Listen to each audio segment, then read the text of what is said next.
Fifth class. अब आप हिंदी व्याकरण निकालेंगे।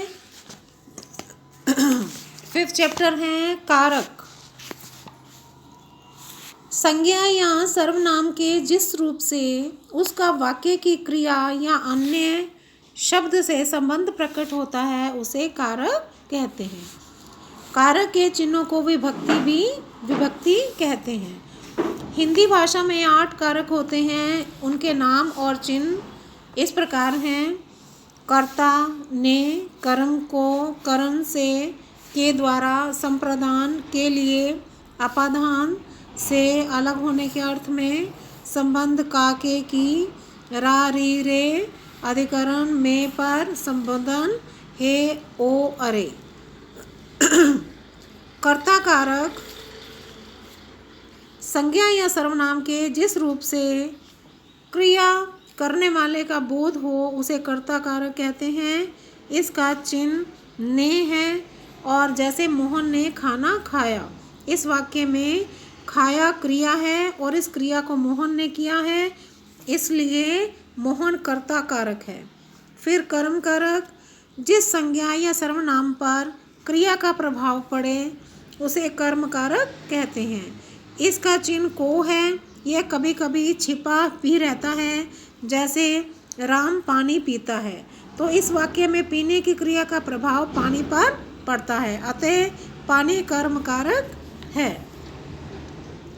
फिर करण कारक, जिस वस्तु की सहायता से या जिस वस्तु के द्वारा कोई काम किया जाता है उसे करण कारक कहते हैं। इसके चिन्ह से या के द्वारा है, जैसे मोहन कलम से लिख रहा है, तो इस वाक्य में लिखने की क्रिया करने के लिए कलम की सहायता ली गई है, अतः इसे कलम कारक, करण कारक कहते हैं। अतः कलम जो है वो करण कारक है। फिर संप्रदान कारक, जिसके लिए किसी क्रिया को किया जाता है उसे संप्रदान कारक कहते हैं। इसका चिन्ह के लिए है, जैसे वह भाई के लिए अमरूद लाया, इसमें जो है इस वाक्य में लाने की क्रिया भाई के लिए की गई है, अतः भाई संप्रदान कारक है। अपादान, जिस वस्तु से किसी वस्तु का अलग होना पाया जाता है उसे अपादान कारक कहते हैं। इसका चिन्ह से है, जैसे पेड़ से फल गिरा, इस वाक्य में गिरने की जो क्रिया है वो पेड़ से हुई है और गिरने पर फल पेड़ से अलग हो गया, अतः पेड़ अपादान कारक है। फिर आता है संबंध कारक।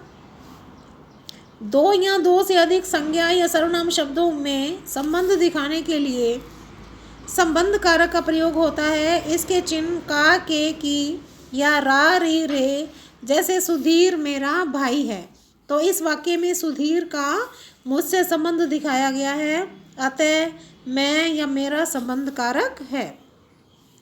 अधिकरण कारक, वाक्य में शब्द के जिस रूप से क्रिया का आधार ज्ञात होता है, अर्थात जिस स्थान पर कोई काम होता है उसे अधिकरण कारक कहा जाता है। इस चिन्ह में या पर है, इसके चिन्ह में तथा पर हैं, जैसे वह कुर्सी पर बैठा है, तो इस वाक्य में बैठना क्रिया का आधार है, आधार कुर्सी है, इस वाक्य में बैठना क्रिया का आधार कुर्सी है, अतः कुर्सी अधिकरण कारक है।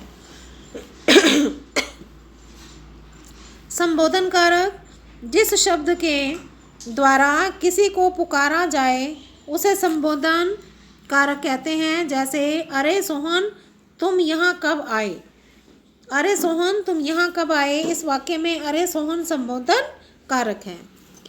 तो आगे हम इसकी परिभाषा करेंगे। इसकी कारक की परिभाषा उदाहरण सहित लिखिए।